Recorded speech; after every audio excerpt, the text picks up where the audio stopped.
So next, Gene Friedman-Rudovsky and Sonn, please come up to the stage. They're going to talk about 5 years of one of the best collaborations in the country, local collaborations, as we move to local Broken Philly. Take it away. Good morning. It's very bright up here. Sorry, I'm just realizing different perspective from the stage. I am Jean Friedman-Rudovsky. I am the co-founder and executive director of Resolve Philly. And I was, for the first year and a half or so, the project editor of Broken Philly, the reporting project and collaborative we're going to be talking about today. And I'm Sonn, and I first joined this collaboration in my role when I was news director at WHYY, the big public radio and television station in Philadelphia. But for the last 2.5 years, I've been leading the project as director of collaborations. Well, here are some basics if you're unfamiliar with Broken Philly. There's no slides, just to give everyone a heads up. We're just going to be talking. and some short video clips later. Exactly. But we started in 2018 on the heels of a successful short-term collaboration called the Reentry Project. It looked at the experiences of people reentering after being in prison or jail. And we started as what was going to be a one-year project, but we quickly figured out that we needed to last a lot longer, and we committed to making it 5 years. And we marked 5 years in April of this year and are winding down this month. We have grown to 29 newsrooms. We publish in 5 languages other than English, and that has been very gratifying but challenging to do. We have big papers such as the Philadelphia Inquirer and big stations like WHYY, but we also have small outlets that are typically digital only, such as Kensington Voice, which focuses on the Kensington neighborhood, which if you're outside of Philadelphia, you probably have only heard about in terms of the issues of addiction and drug dealing, but there's so much more going on there. Or Philatinos, which is a online radio station serving the Spanish-speaking population. We've published more than 3,200 articles in the 5 years, and we have now a newsletter that has about 2,000 subscribers. And Resolve has grown when Resolve and Broken Philly started, it was Eugene? And then it's grown over the years. We've now grown to have a lot of shared resources that support our collaborative reporting, including a data journalist. We have a community engagement team. Our Derek Kane, who leads that team, is here. Right there. And we also have a shared investigative reporter, and we also have a community narratives editor. Dio Roberson is also here. Dio helps people tell their own stories in a first-person or op-ed style thing. And I guess the last thing I would want to say about the basics are that we have Resolve has grown into doing a lot of other things other than the collab, but all those things share the same goal, in that we're trying to make community-centered reporting more prevalent in Philadelphia and change the way that journalism is done in Philadelphia. I'm going to tell a quick story, because I think what we want to try to talk about is what we've learned over the last 5 years by doing this work in Philadelphia, and share a little bit about kind of where we're headed and how we're thinking about that. So since the beginning of the Reentry Project, so predating Broken Philly, we have monthly meetings. We have meetings between all of what we call our newsroom reps, so 1 or 2 people from each of the newsrooms that we work with. Of course, at the very beginning, we always came together in person. Then it switched to Zoom. Now it's a bit hybrid. In March of 2020, the world collapsed, right? Pandemic happened at the very beginning of the month. We had a collaborative meeting planned for, I think it was the 3rd Thursday in March. And I remember being kind of terrified going into that meeting. And my worry was anyone going to show up, right? I mean, think about where each of your heads were at the beginning of March or mid-March of 2020. Think about what your newsrooms were going through. I mean, just scrambling to understand what was going on, what information your community needed, thinking about the impending, crash of the economy and local media, all of these things. And so I remember just worrying, like, oh my God, are we going to survive this? Are people going to want to keep coming to these meetings? Because as we all know, we are all in collaborative journalism, except for some of the folks who are up here on stage. Most of you do it as kind of an add-on to the other work that you are already doing, right? Unless you have collaborations manager, editor in your title, you are doing it as something extra. And so we, opened Zoom, which was still sort of a relatively new thing at that point. We had never had an all-virtual meeting. And I see, the waiting room just start to fill up and fill up and fill up. We had someone on, at that point, I think we were 21 newsrooms. We had someone on from every single one. And we normally have a good attendance rate, but often, there's folks who can't show up. And it sort of dawned on me, oh my God, like people are here for a reason. And I thought about that, and I think there were two main things. There were two main reasons why they were there. One, they felt safe. There was a sense of community. They felt like, oh, this is a place where I'm going to be able to see and connect to folks who I have built those relationships with trust with, right? CPI just talked so much about trust, and that is absolutely a key thing in collaborations. And I think the second part was they realized that at that moment, when what was at the forefront of all of our minds as journalists was, how do we make sure we are serving information needs at this time of total panic and uncertainty, that would be done better together, right? They weren't there necessarily to talk about collaborative reporting on economic mobility at that moment. They showed up to talk about how are we going to weather this storm together? And to me, that was just a real marker of kind of how far we had grown as a journalism ecosystem in Philadelphia, because we're talking about a famously ultra-competitive media market. And over the course of several years, at a moment of utter crisis, folks are, seeking one another out to serve their community rather than just sort of like bunkering down and going it alone.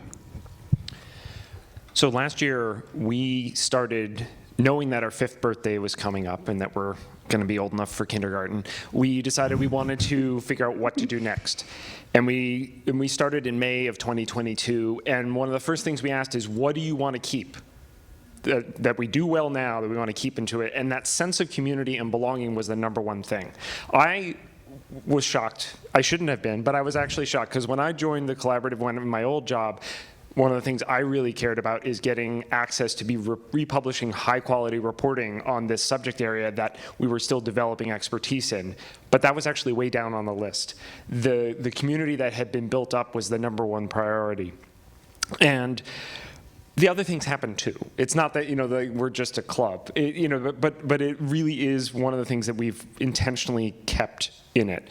And we've done all sorts of things in terms of figuring out, well, what are we going to do next, in terms of everything in terms of like working groups that took up all sorts of ideas and like, well, what are we going to focus on editorially? How do we want to structure it? All that, and that was one of the things that was really helpful.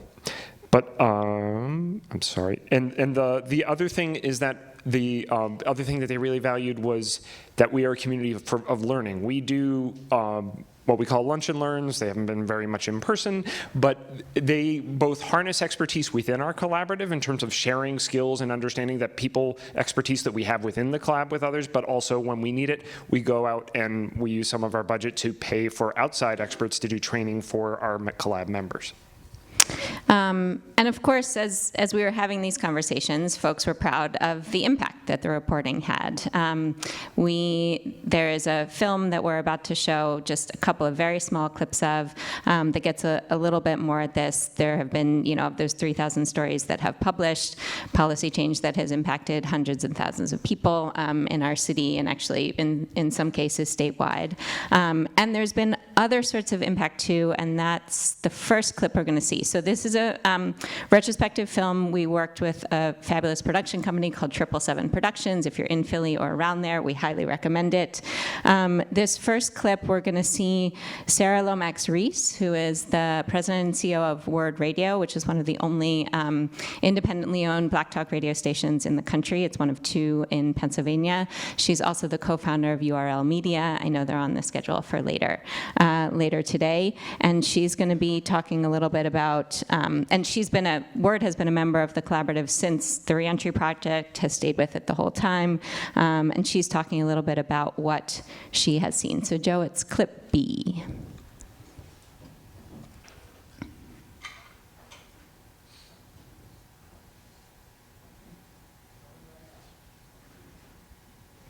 Okay.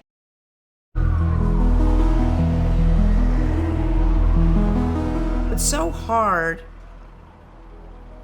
to, especially in the media, to feel like anything that you've done individually has really, oh, that changed policy, that changes.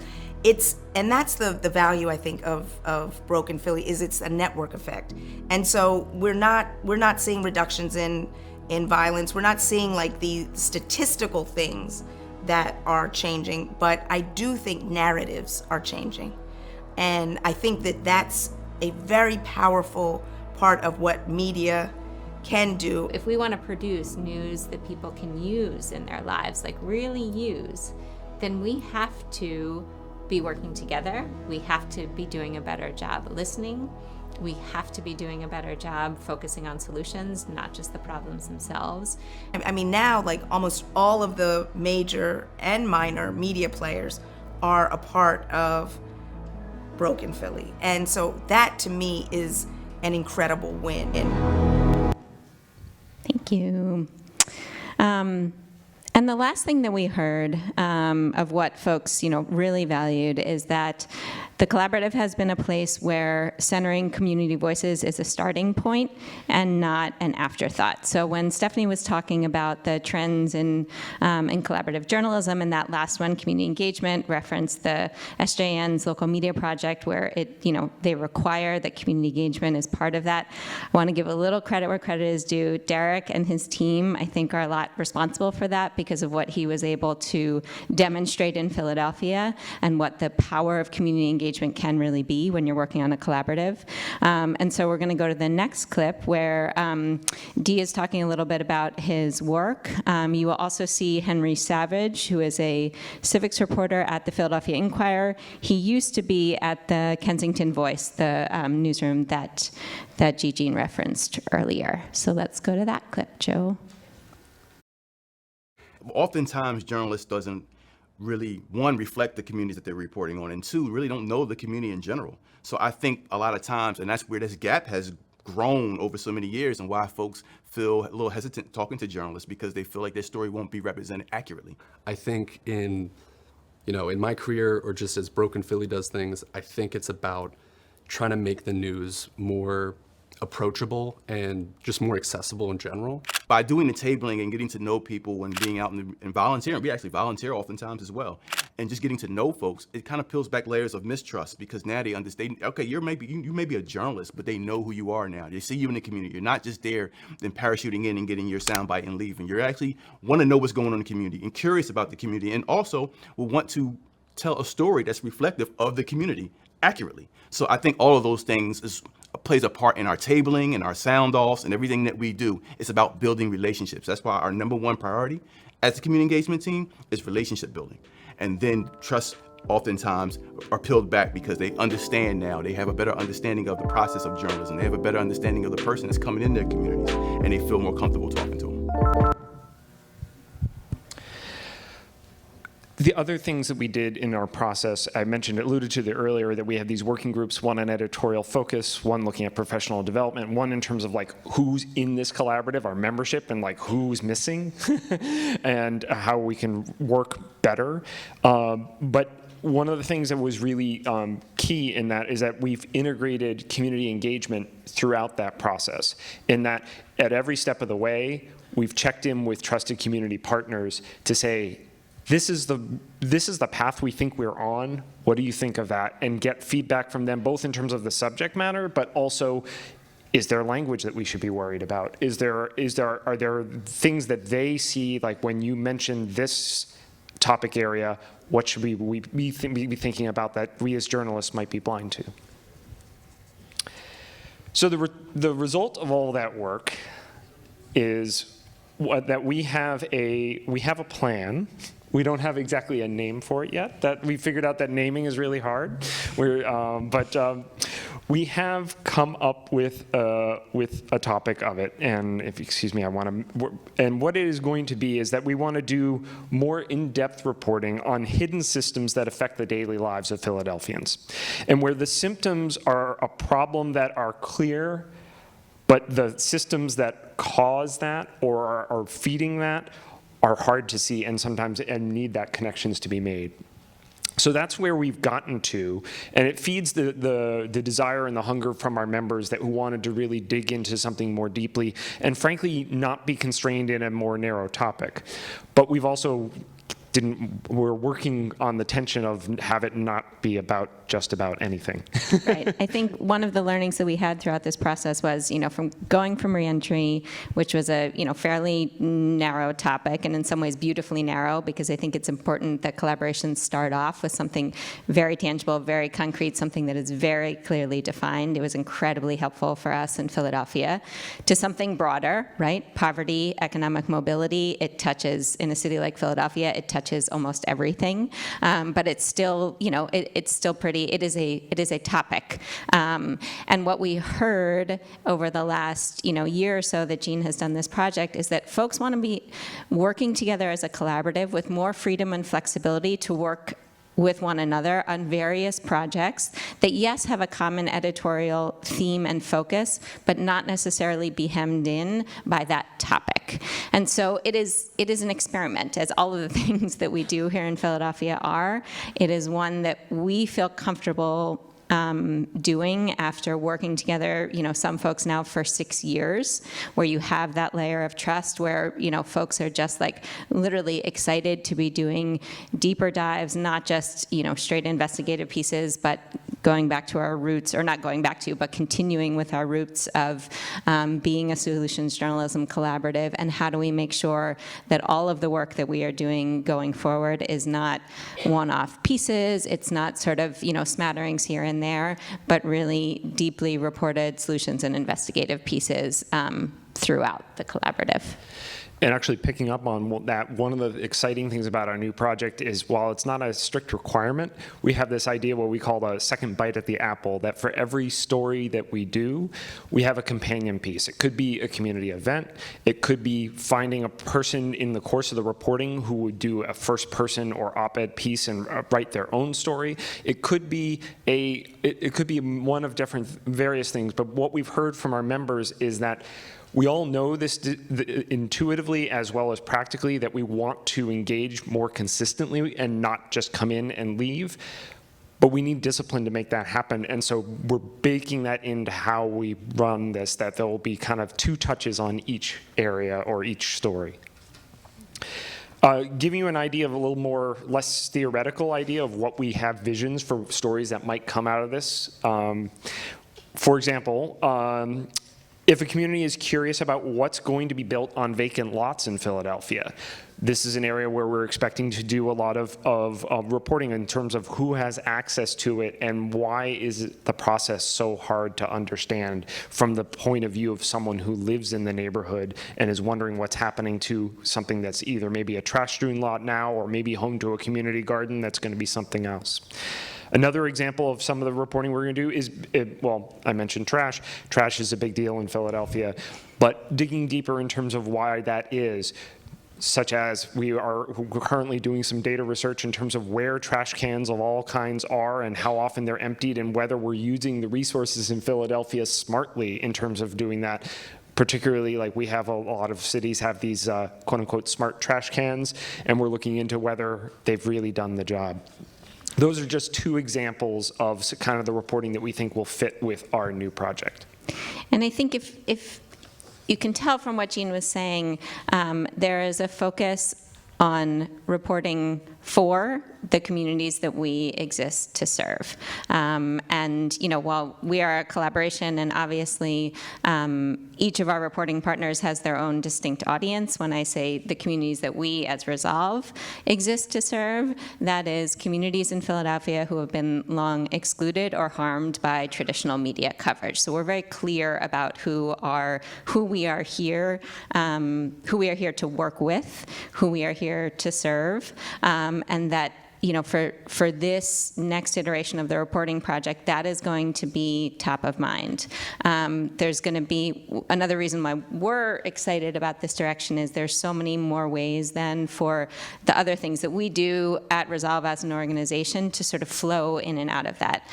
Christine Villanueva is here. She runs our Equally Informed project, which is a text line where we send out valuable news and information to our subscriber base twice a week. It is also an open Q&A line in English and Spanish. A lot of you probably know Outlier Media. It is, a similar model. They're a source of great inspiration to us. Also within Equally Informed, we have Info Hub captains. So these are folks who are people who live in certain neighborhoods of Philadelphia who already play a sort of informal information sharing role in their community, whether they are block captains, ward leaders, run home daycares, whatever it is.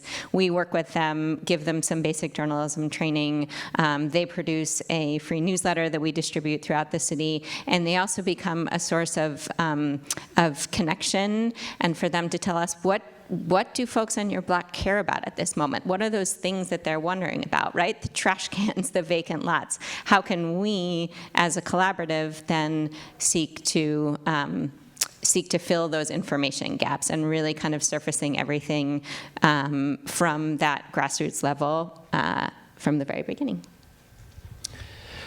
In the few minutes we have left, we want to talk a little bit about some of the things we've learned in a year of figuring out what to do next. And not surprisingly, it's reinforced how much relationships matter. And I'm talking globally, relationships within our collab, relationship with community partners who are better eyes and ears for us, relationships with Info Hub captains, and being very open and upfront about where the dynamics that are involved there, and not just leaving that quietly unsaid.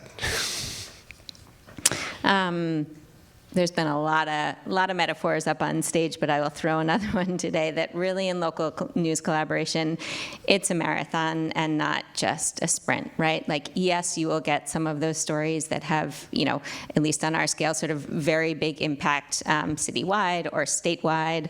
And also it is about, the benefits that we are seeing kind of being reaped month after month, year after year go so much broader. It is that narrative change that Sarah was talking about in the clip. It is about exercising sort of those muscles within each of the newsrooms that we work with to think a little bit more every day about reporting for and with rather than about. And that, I think someone in one of the presentations, I think it was just the CPI, talked about how past collaborative experiences are absolutely going to inform how you approach a new collaboration. And I think we're really proud of the fact that people have had good experiences within both the Reentry Project and Broken Philly. And so now there is collaboration that happens all of the time throughout Philadelphia, in part because they have had practice and seen that it's not that scary. That yes, it takes work, and yes, sometimes you just need to walk away, all of those things. And also, you can do it. And it's not as terrifying as it might have seemed. And also in practice, there is literally a space where every month people are coming together to talk outside of the boundaries of their own newsrooms. We have a Slack team that has close to 300 people in it. So imagine just like a place in your city or region where you can just go on there and that there are not only people from newsrooms all over the city, there are freelancers, it's just kind of this wide network. So there's actually kind of the mechanics for other collaborations to spring up as part of the work that we've kind of seeded, and we feel really proud of that. I would say the other thing kind of along these lines that we've really learned is that when you are in this marathon, because we are in the news business, and obviously we have lost some newsroom partners along the way, which is always really hard. And also, there have been new news organizations that have sprung up over the course that we've been working together. And one of the things that we heard, Fiona Morgan is somewhere. Where is Fiona? So Fiona has done a really comprehensive written retrospective of our work over the last 5 years.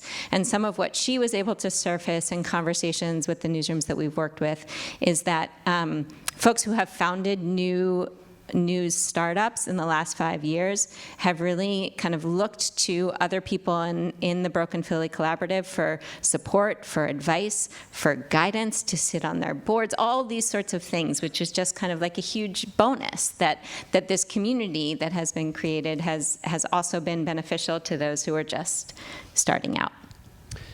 And last thing before we get to Q&A, we learned how helpful a solutions focus has been. And I look at it in at least two ways. One is that the solutions focus helps us engage with residents of Philadelphia to figure out what they really want to learn about or what the problems that they're experiencing are, in order to make sure that our journalism is grounded in something that is useful. And second of all, in terms of, and this is I'm really excited in the new project, is making sure that we are helping spread awareness of solutions that exist in neighborhoods but might not be known to neighborhoods over. Philadelphia, the cliche is it's a city of neighborhoods, and sometimes you can go 2 neighborhoods over and it's like a whole different city. And one of the things we're looking forward to doing is spotlighting the solutions that exist in some neighborhoods that could be applicable elsewhere. Sorry we didn't leave a ton of time for questions, but we do have a little bit. Yes, we covered everything. We just nailed it. I have a question. So that, when you talk about Fiona writing, is that going to be public? Yes, both of those things. Thank you for that prompt. Both of those things are now on our website. So if you go to resolvephilly.org, scroll down a bit, you will see a link to, it says, celebrating 5 years in Broken Philly, and it takes you to a page where you can both then see the video, which is about 20 minutes long, and also download Fiona's report. Ooh, the full video. Yeah, I want to watch that. It's great. Thank you both so Thank you. much. And the rest of your team who's here too, thank you.